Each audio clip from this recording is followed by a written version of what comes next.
Hello दोस्तों, स्वागत है एक बार फिर से छवि मैथमेटिक्स क्लासेस में। इंटीग्रेशन बाय पार्ट का ये सेकंड वीडियो है। इसमें हम लोग और टाइप के क्वेश्चंस को देखने वाले हैं। इससे पहले मैं थोड़ा सा पुराना डिस्कस कर लेता हूँ। इंटीग्रेशन बाय पार्ट के फार्मूले को हमने देखा था, आप लोगों को उम्मीद करते हैं अच्छे से याद हो गया होगा। एक बार मैं रिपीट करता हूँ, आप भी साथ साथ रिपीट करते जाइएगा।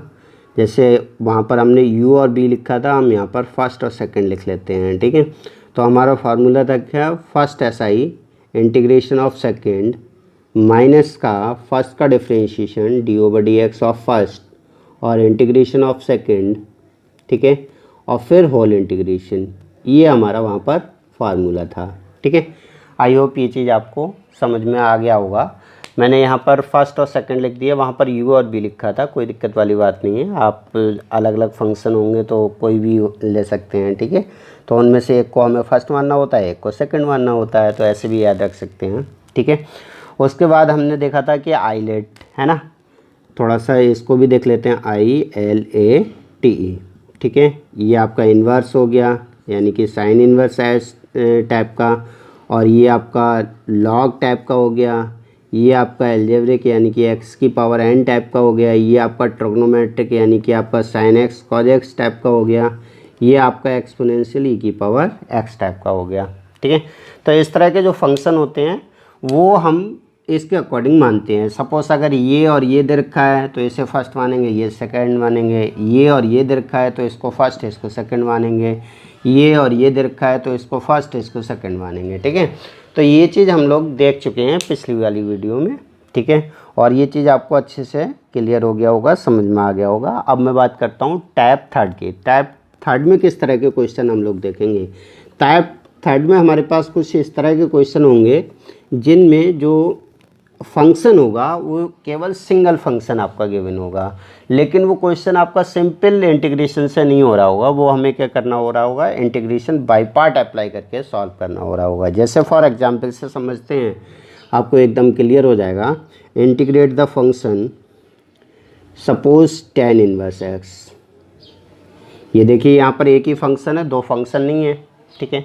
लेकिन हम इसको डायरेक्टली इंटीग्रेट नहीं कर पाते हैं। tan इनवर्स x का इंटीग्रेशन हमें डायरेक्ट नहीं पता होता है। तो ऐसे फंक्शन को इंटीग्रेट करने के लिए हम लोग क्या करते हैं, इंटीग्रेशन बाय पार्ट का यूज़ करते हैं। और बाय पार्ट का क्यों यूज़ करते हैं, तो यानी कि हम ये दूसरे वे में कह सकते हैं, हम उन फंक्शन का इंटीग्रेशन करना सीखते हैं कि जिसमें सेकेंड फंक्शन जो होगा वो इकाई अंक होगा। इकाई अंक का मतलब है यूनिट होगा, यानी कि यहाँ पर हमें 1 में लेना पड़ेगा, सही है। अब 1 जो होता है वो कैसा होता है, एक अलजेब्रिक फंक्शन होता है। तो अलजेब्रिक फंक्शन आइलेट, ठीक है। आइलेट की वजह से अलजेब्रिक जो होता है वो बाद में आता है और आपका इन्वर्स जो होता है पहले आता है। तो इसको हम फर्स्ट मानेंगे, इसको सेकंड मानेंगे। तो ये आपका फर्स्ट हो गया और ये आपका सेकंड हो गया, ठीक है। तो अब इसमें इंटीग्रेशन बाय पार्ट हम लोग अप्लाई कर सकते हैं, ठीक है। ये आपका थर्ड टाइप के क्वेश्चंस होंगे। आई होप ये चीज़ आपको क्लियर हो गई होगी। अब इसको इंटीग्रेट करते हैं। तो इंटीग्रेट कुछ इस तरह से करेंगे, tan इनवर्स x का इंटीग्रेशन इक्वस टू, अब देखो मैं यहाँ पर 1 को इसे फर्स्ट मानेंगे और इसे सेकंड 1 को, ठीक है। तो इंटीग्रेशन बाय पार्ट का फार्मूला याद हो गया होगा अब तो। tan inverse x first SI integration of second, यानी कि 1 का इंटीग्रेशन, ठीक है।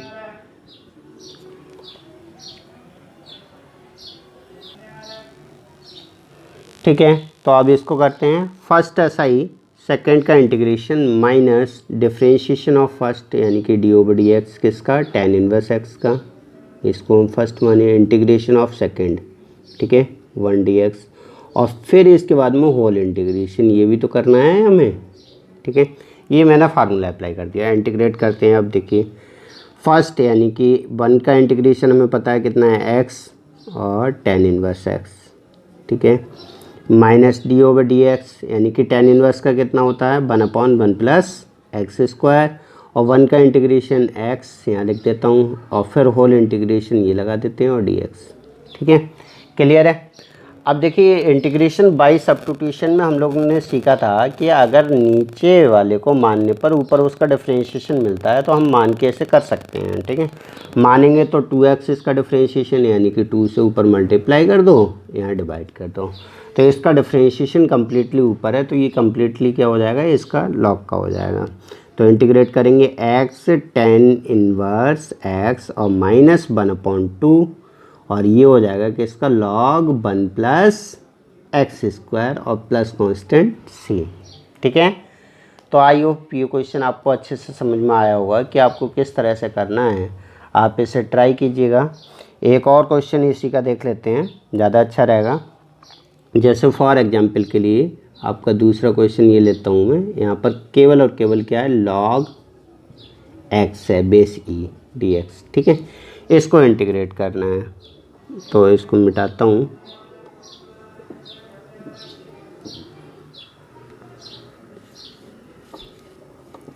चलो देख लीजिएगा, देखो कैसे करेंगे इसे।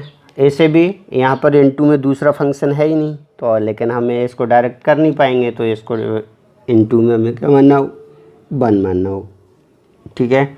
तो इसमें लॉग आइलेट के थ्रू अगर हम देखें, ILATE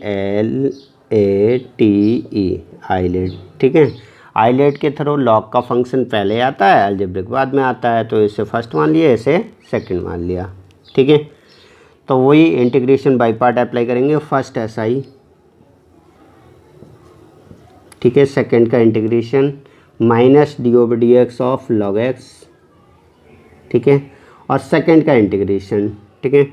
तो अब इसका हो जाएगा x और फिर इधर हो जाएगा log x, ठीक है। -log x का डिफरेंशिएशन करेंगे तो कितना होगा, 1/x, और इसका इंटीग्रेशन करेंगे तो कितना होगा, x, और इस पूरे का इंटीग्रेशन, ठीक है। तो इस x से ये वाला x कैंसिल आउट हो जाएगा, ठीक है। तो यहाँ बचेगा x log x, 1 का इंटीग्रेशन कितना है, x और प्लस कांस्टेंट c, ठीक है। तो इस तरह से, यानी कि log x का अगर हमें इंटीग्रेशन करना है तो इस तरह से हम लोग कर सकते हैं, ठीक है। आई होप ये भी टाइप आपको अच्छे से समझ में आ गया होगा, आप कर सकते हैं इसको, ठीक है, क्लियर हो गया होगा। एक टाइप और देख लेते हैं हम लोग, फोर्थ, टाइप नंबर 4।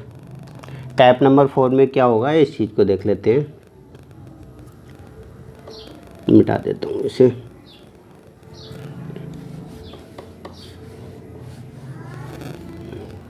ठीक, टाइप नंबर 4 में बात करते हैं तो हम इसमें ऐसे फंक्शन को देखने वाले हैं कि जो फंक्शन डायरेक्टली इंटीग्रेबल ना हो, ठीक है।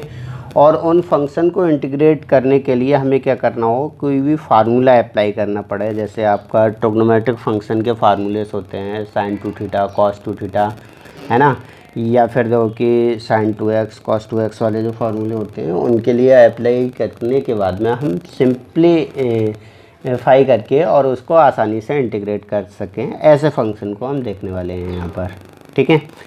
तो अब देखिए, सबसे पहले मैं बात करता हूँ कि आपको फंक्शन है कुछ इस तरह से, इसको क्वेश्चन के थ्रू समझ लेते हैं। cos इनवर्स 1 - x² अपॉन में 1 + x², ठीक है, dx। अब देखिए ये फंक्शन है, इस फंक्शन को अगर मैं डायरेक्टली इंटीग्रेट करूँ cos इनवर्स x का, तो cos इनवर्स या sin इनवर्स या tan इनवर्स का हम लोग ये सीखे थे कि इंटीग्रेट करने के लिए, इंटीग्रेशन बाय पार्ट लगाने के लिए हमें क्या करना होगा, एक को फर्स्ट और दूसरे को सेकंड मानना पड़ेगा।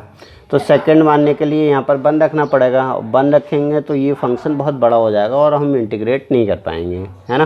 तो ऐसे फंक्शन को इंटीग्रेट करने के लिए हम लोग कुछ इसको सिंप्लीफाई करने की कोशिश करते हैं, और सिंप्लीफाई कैसे करते हैं ये देखते हैं, ठीक है। तो सिंप्लीफाई करने के लिए अगर मैं यहाँ पर x की जगह पे tan थीटा रख दूँ, x की जगह पे क्या रख दूँ, tan theta, late put x = tan theta, ठीक है। तो dx = कितना हो जाएगा, tan का डिफरेंशिएशन होता है आपका sec² थीटा d थीटा, ठीक है।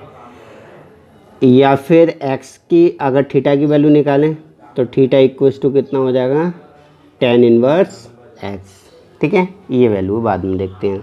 तो ये वैल्यू उठा के मैं यहाँ पर पुट करता हूँ, तो ये फंक्शन कुछ इस तरह से cos inverse 1 - x² upon 1 + x² और इनटू में dx, ये कुछ इस तरह से हमारा कन्वर्ट हो जाएगा cos inverse 1 minus ten square theta upon में 1 प्लस टेन स्क्वायर थीटा, ठीक है, और इनटू में sec square theta into d theta.